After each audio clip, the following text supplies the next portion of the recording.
préalablement des conseils éventuels que je pourrais donner à la jeunesse, il y a tout lieu d'essayer d'envisager de partir sur un diagnostic de départ qui Oui. soit pertinent, parce que pour donner un bon traitement, il faut d'abord avoir un bon diagnostic. Et ce qu'on voit apparaître aujourd'hui comme la satisfaction généralisée de la jeunesse qui court derrière une stimulation des sens, une exaltation qui peut-être parfois semble un peu être démesurée compte tenu d'un manque de fiabilité, d'un manque de certitude sur certains points économiques, intellectuels, enfin bref. Et donc il y a cette tentative d'accomplissement dans le rejet de la convention, et donc dans l'idée non pas de la jouissance permanente, mais de la stimulation permanente. C'est-à-dire en gros, j'ai déjà évoqué à plusieurs reprises l'idée qu'aujourd'hui, peu de personnes sont enclins à pouvoir effectuer un acte de travail ou quel qu'il soit, s'il n'est pas en relation directe ou en corrélation directe avec les principes plus ou moins existentiels de l'être, et surtout qui n'amène pas une forme de divertissement. Alors, le divertissement, il y a différentes façons de l'appréhender. Je vais prendre le cas de figure d'un support culturel. On va prendre un film par exemple. Le film est appréhendé pour beaucoup d'individus comme étant un moyen d'accepter sa condition, par exemple de salarié de travailleur, par l'appropriation d'une œuvre culturelle qui va être simplement, qui n'aura plus sa teneur, on va dire, subtile, existentielle, qui nous indique quelque chose d'important, symbolique, mais plutôt qu'à nous divertir, compenser peut-être le fait d'avoir travaillé un boulot plus ou moins déplaisant et avoir à disposition de quoi contrebalancer ça. Donc je m'aliène, je jouis, je m'aliène, je jouis. Donc il y a un phénomène de dépersonnalisation dans les deux cas de figure. D'un côté, je ne fais pas ce que je veux, ce qui est en adéquation avec le fameux conatus spinoziste, à savoir que le bonheur est tributaire d'une action qu'on met en place, qui est en directe relation avec notre potentialité ou nos aspirations, notre mandature personnelle. Et donc le bonheur, c'est persévérer dans son être, développer le plein potentiel de son être. D'où l'émergence, comme on l'a évoqué à plusieurs reprises, de tout ce qui est lié au développement personnel. Donc ça a une vraie nécessité et ça répond à un vrai besoin, en l'occurrence. Mais pour revenir à la question de base, donc, cette idée d'opposer donc l'action stimulante à son contraire, enfin l'action on va dire obligatoire, l'action coercitive du travail, à son contraire de divertissement, donc dans l'entertainment comme on dit, par un film ou des jeux vidéo, amène à un contrebalancier qui a un point commun, c'est que les deux sont en rapport à la dépersonnalisation. Je ne suis pas dans la mesure où je fais quelque chose qui n'est pas en relation avec mes aspirations bien comprises, et je ne peux pas pleinement bénéficier du bien culturel qui est porteur d'un message, parce que je m'en sers simplement pour contrebalancer justement tout ce dont je suis amené d'accepter dans le monde, dans la modernité du travail, et de toutes les injonctions qu'elle implique. Donc en fait, l'appréhension du divertissement, enfin d'un support culturel, est directement lié au l'entertainment, au divertissement, alors que vous prenez rien qu'un film, les degrés de lecture possibles du film qui ne recouvrent pas essentiellement une visée esthétique ou une visée de stimulation compensatrice, mais bien plus de réveiller en nous les archétypes en relation aux valeurs, de courage, de force, de dévotion, d'idées d'un destin. Donc déjà, l'idée que maintenant les jeunes accourent dans le monde de la culture, ou de ce que les gens appellent la pseudo-culture, parce que beaucoup de gens d'élite ne donnent de crédit à la culture que dans la mesure où elle est ultra intellectualisante, en l'occurrence le livre, la littérature, la philosophie, mais un message peut passer par différents biais, qu'ils soient abstraits, littéraires, conceptuels, philosophiques, ou purement imagés et en relation à une histoire au travers de laquelle l'empathie qu'on va avoir va nous proposer une projection, une mise en relation directe avec les émotions que le héros est amené à vivre. Tout ça est un vecteur, à mon avis, d'accomplissement, parce qu'on se met à la place d'eux. Et d'ailleurs, je reviendrai là à une petite digression, parce que c'est Schopenhauer qui disait justement, et à mon avis avec beaucoup de véracité, que la seule façon d'accepter une douleur individuelle, c'est de comprendre qu'in fine elle n'est pas individuelle, mais qu'elle est universellement partager tout type de douleur, souffrance physique, sentimentale, et qu'en réalité le monde, ce que disait, je crois que c'est dans Le Monde comme volonté, comme représentation, donc chez Schopenhauer, il nous disait avec brio que on a toujours un respect immense pour celui qui souffre. Quand quelqu'un fait part d'une souffrance et qu'il te regarde en pleurant ou avec des yeux remplis de désespoir, disons qu'il y a une respectabilité, on a une empathie, on a une relation avec la souffrance qui est importante, à mon avis.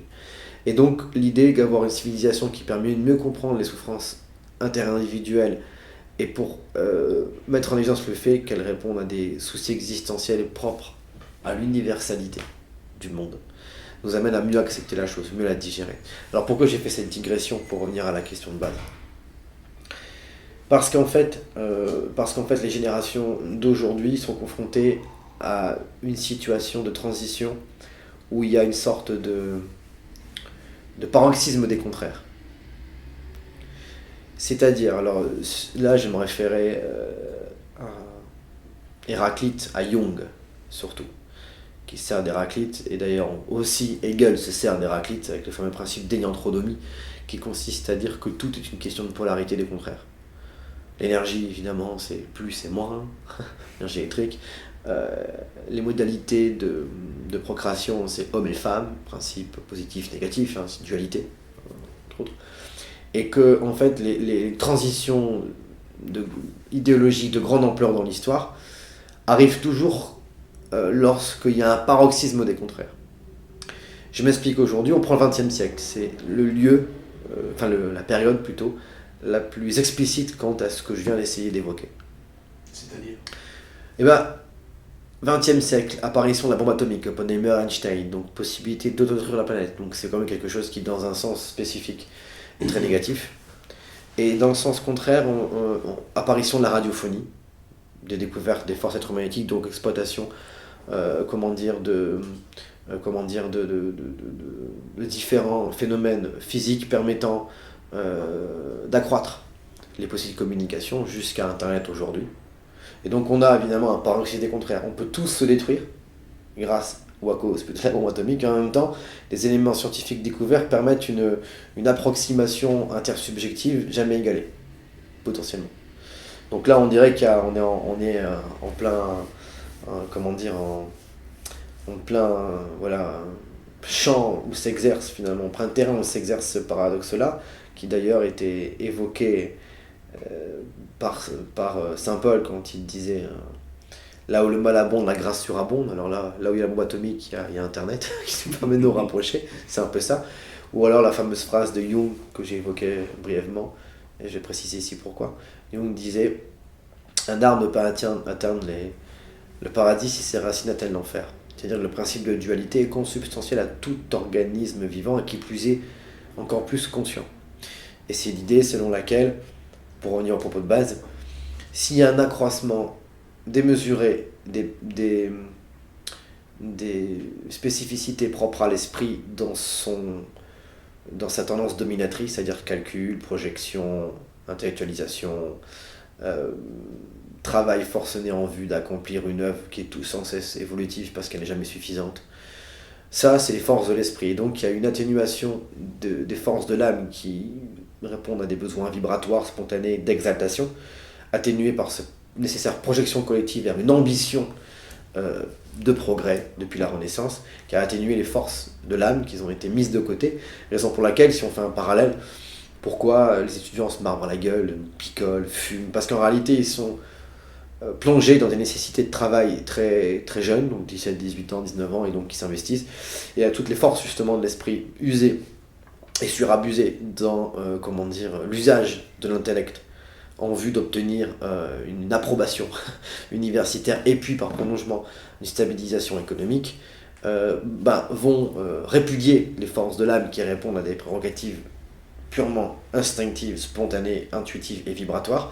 Et donc cette cumulation de non-stimulation par l'âme va devoir s'exercer dans un temps réduit, donc 2 jours par semaine après le week-end. Bon, on est là, on arrive, apéro, et direct on se bourre la gueule et l'esprit doit tout de suite laisser place à la spontanéité de l'âme, la réflexion est mise de côté, et ce qui est logique, ce qui est nécessaire. Et donc la volonté d'exaltation vient se substituer à la volonté de planification. Sauf qu'il y a une disproportion, on est là sur les 75-25 pratiquement. incontestablement, en termes d'usage des fonctions de l'esprit et celles de l'âme. Et donc il y a un déséquilibre qui se crée. Et justement là, que s'est-il passé? Ce fonctionnement collectif pouvait encore avoir une légitimité parce que, bon ben voilà, on participe ensemble au travail, et le week-end on se délaisse un peu de toute attention relative à la production et on essaye d'être dans un lâcher-prise. Bon, oui, et pourquoi pas une jouissance. Sauf que le phénomène de chômage a engendré évidemment des situations individuelles particulières où l'homme se sent inaccompli à travers une tâche, donc il ne s'imagine pas non plus pouvoir justifier une jouissance qui ne peut être que mise en relation avec un travail effectif qui nous fait accepter même l'idée de jouir le week-end par exemple. S'il n'existe plus, bah voilà, ce rapport de compensation s'envoie être minimisé et plus du tout utilisable, on va dire, ou en tout cas en conscience acceptable pour l'individu. Et donc ce qui se passe, c'est que là, bah, les forces de l'âme qui pouvaient servir, qui pouvaient être complémentaires dans un temps réduit, dans la jouissance compulsive, notamment dans les soirées, ce genre de choses. Aujourd'hui, de plus en plus de gens ne peuvent plus en bénéficier, puis de toute façon, ils sont plus prêts à se sacrifier 5 jours par semaine pour un boulot qu'ils détestent, pour être amenés à se payer des merdes qui leur servent à rien, pour reprendre les propos de Monsieur Tyler Dordon dans Fight Club.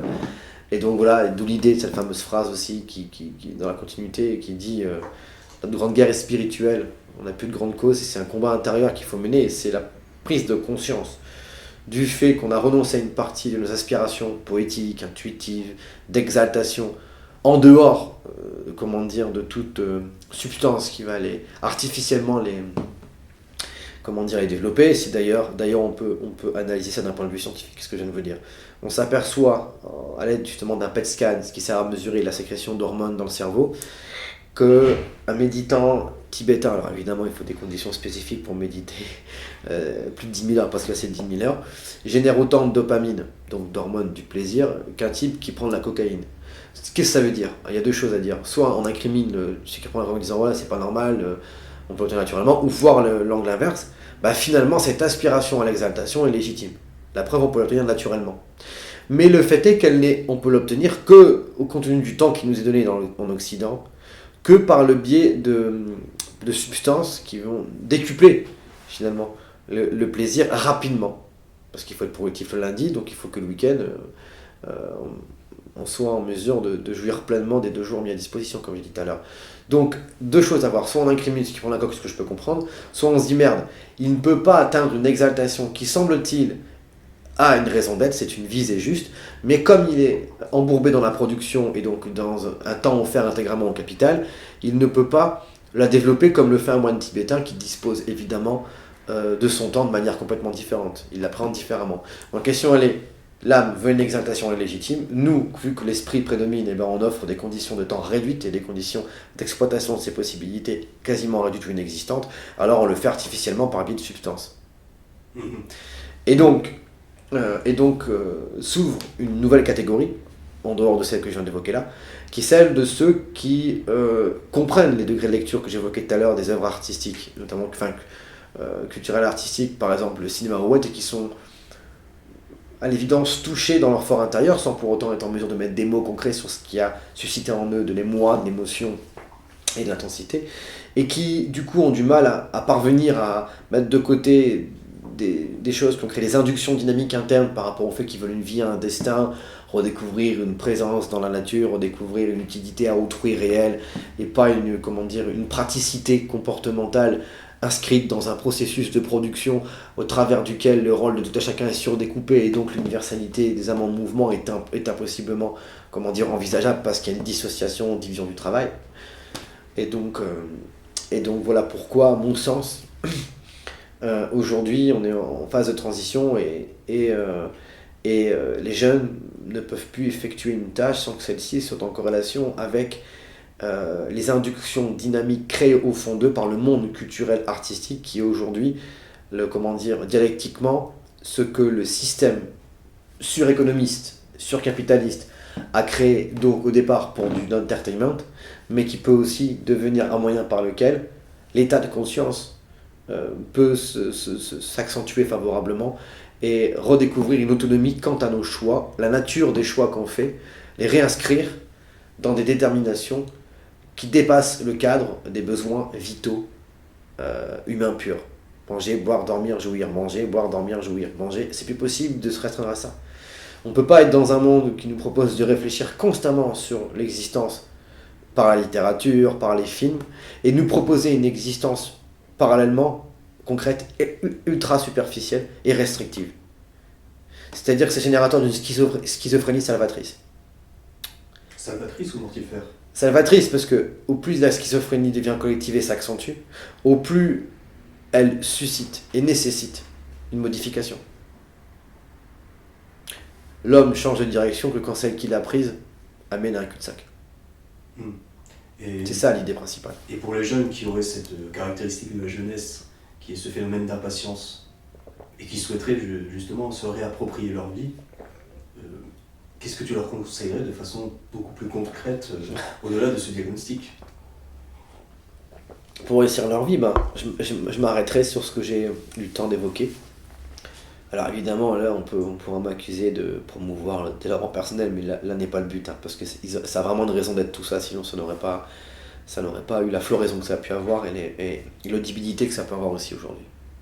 Mais ce que je proposerais à un jeune, c'est déjà de s'arrêter.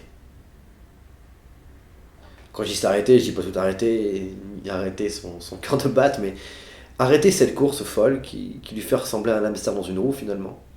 Parce qu'il a été mis sur rail, forcément s'il est issu de ma civilisation, à l'évidence il a été mis sur rail très jeune. Et puis tu vas aller à l'école, puis tu obtiendras un groupe d'amis, ce qui est aussi logique et nécessaire, l'insertion sociale. Puis à partir de là, tu vivras ta jeunesse, tu découvriras des choses, puis tu auras la possibilité d'avoir des compétences que tu vas obtenir grâce à ton investissement scolaire, et puis ensuite un métier, et puis il y a des rails qui sont déterminés pour nous avec des parents bien intentionnés, mais pour qui aussi l'importance de la continuité familiale et donc de la fierté qu'on peut avoir quant à la réussite des enfants est aussi important finalement que le bonheur lui-même dont les enfants peuvent bénéficier. C'est dur pour un parent moderne d'avoir vécu, des générations précédentes vécu avec l'idée que le travail était fondamental, qu'on s'exerce à être que dans la mesure où on produit, que la production nous procure une légitimité, des possibilités d'émancipation, ce que veut, et voir un fils qui dit peut-être que l'émancipation elle ne passe pas nécessairement que par cette soumission intégrale à un capitalisme de plus en plus vorace. C'est dur, parce que pour certains ils préféraient voir leur fils dans une continuité qui met en évidence la nature bonne de leur choix précédent, parce que le fils les relaie et donc les fait valoir, et donc il y a une dimension un peu aussi égocentrique, il faut dire ce qu'est, que d'accepter peut-être que l'enfant soit heureux, mais qu'il habite avec 3 fois rien, dans une contrée lointaine, où finalement il médite, et bref, c'était difficile à admettre, parce que l'incompréhension est génératrice souvent de frustration, de contestation et surtout de souffrance. Mais pour revenir au côté pratique, quel conseil je donnerais? C'est s'arrêter, parce que la chose fondamentale, c'est ce que je dis à tous ceux à qui je m'adresse et qui me posent cette question au départ, la chose fondamentale à envisager, c'est pas un changement de perspective et de vue quant à ce qu'on va fournir en termes de travail et ce qu'on mettra dans nos ambitions. C'est un changement du champ des possibles qui nous est donné dans la mesure où on abandonne toute idée déterminée de construction à venir. Et là, je vais rejoindre l'épistémologie. Alors, je vais prendre les références de Poincaré dont s'est servi Gaston Bachelard, l'épistémologue. Qu'est-ce qu'il nous dit? Il disait que pour faire une grande découverte, il y a 3 phases successives qui, semble-t-il, sont le commun de toutes les découvertes scientifiques majeures qui puisent en physique. Et Poincaré nous dit, au début, le physicien ou mathématicien use des outils donnés qu'il a réussi à assimiler dans sa formation. Et il bute quant à la découverte d'une nouvelle équation ou d'un nouveau phénomène physique qu'on tente d'expliquer, il bute sur un obstacle, qui est l'impossibilité qu'ont ces outils à continuer le cheminement vers la découverte. Et alors il abandonne tout, c'est souvent le processus, ça s'est passé chez Einstein et chez beaucoup d'autres scientifiques, il abandonne tout parce que finalement il y a une sorte d'impossibilité d'aller au-delà d'un obstacle et d'un mur épistémologique, et du coup c'est en se laissant carrément aller que l'information arrive par la suite. C'est-à-dire comme si l'intuition, le eureka d'Archimède, qui arrive parce que le lâcher-prise, le fait de se laisser aller, comment dire, à une sorte de détachement de l'obligation de résultat, d'accord, qui a été induit nécessairement par la volonté de découverte et de recherche, et amène la pièce manquante, justement, qui empêchait la progression conceptuelle ou simplement de découverte du scientifique.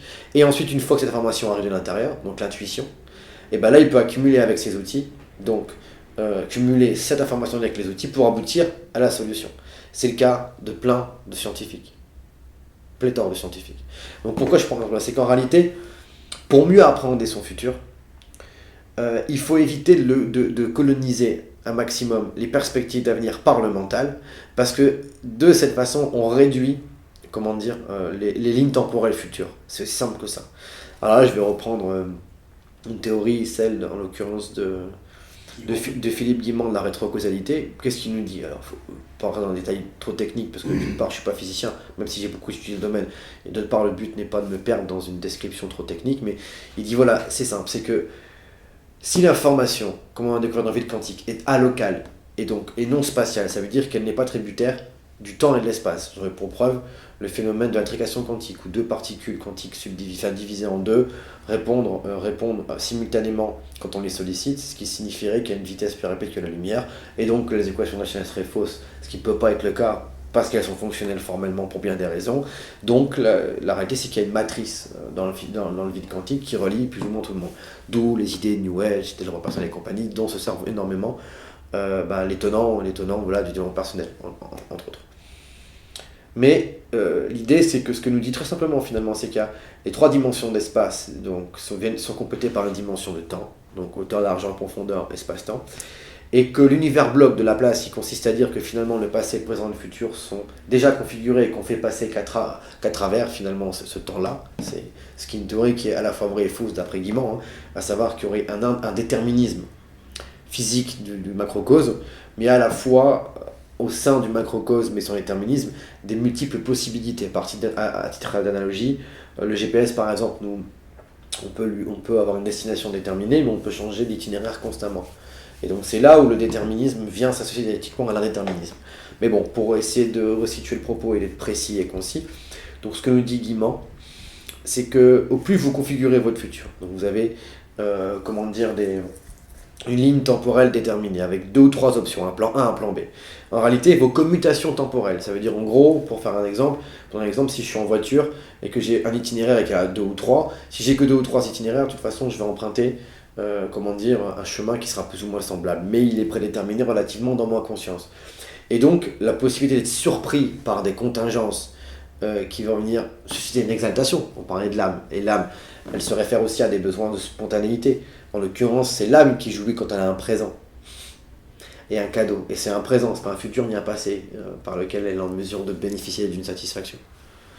Alors, s'il n'y a que 2 lignes temporelles, disons que l'accès à une information qui pourra rétroagir du futur vers le présent, étant donné qu'il y a une sorte d'intrication entre les 3 temporalités, sera impossible. Par contre, si vous réduisez votre champ des possibles, c'est-à-dire que vous ne configurez rien du tout, il n'y a pas de configuration. Donc le mental ne prend pas une ligne temporelle. Le mental, c'est comme une canne à pêche qu'on va lancer dans l'espace et on mouline pour obtenir ce qu'on est venu chercher. Mais si on ne projette pas cette fameuse canne et qu'il n'y a pas de futur déterminé, que se passe-t-il? Est-ce qu'il peut y avoir une rétroaction du futur sur le présent pour donner les indications subtiles, donc intuitives justement, quant à une marche future, mais pas programmée par le mental intégralement, mais dont le mental pourra se servir pour appréhender successivement les choses qui arrivent par l'intuition et l'intellect. Donc, et là l'intellect est soumis à l'intuition, d'où l'idée de Simone Veil qui consiste à dire que l'intelligence n'est bonne qu'aux tâches serviles. En l'occurrence, si on fait référence là aux travaux de Guimand, l'intelligence pour lui qu'il assimile au mental, il peut pas être ultra planificateur. Si c'est le cas, en colonisant le futur tel qu'il fait, il réduit en fait les potentiels multiples et donc la possibilité d'avoir un destin au sens large. Ça veut dire d'appréhender les situations diverses et de s'étonner des situations, d'être surpris. Et c'est la raison pour laquelle le héros, en général, dans l'épopée, dans une épopée mythologique et d'ailleurs de manière plus moderne, cinématographique, ce qui nous le rend sympathique, c'est quand finalement il fonce à travers une épopée dans laquelle chaque situation qu'advient était relativement imprévue. Et donc son intelligence intuitive s'exprime et fait de lui le héros.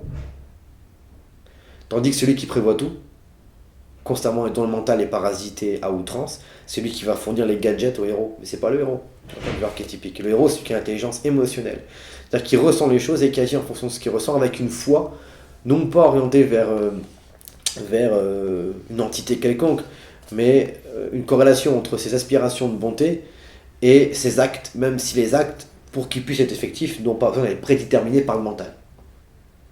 C'est ça l'idée. Donc, pour revenir au propos de base, soyez le héros de vos vies, décidez d'avoir un destin, et donc trouvez un temps de latence, 6 mois, 1 an, au travers duquel des informations émanant de l'intérieur, donc de l'intuition, comme l'a défini d'ailleurs en recherche et en sciences Poincaré, dont s'est servi aussi Bachelard, vont pouvoir venir éclairer et compenser peut-être la force démesurée qu'exerce parfois le mental, parce qu'il crée des projections par la peur.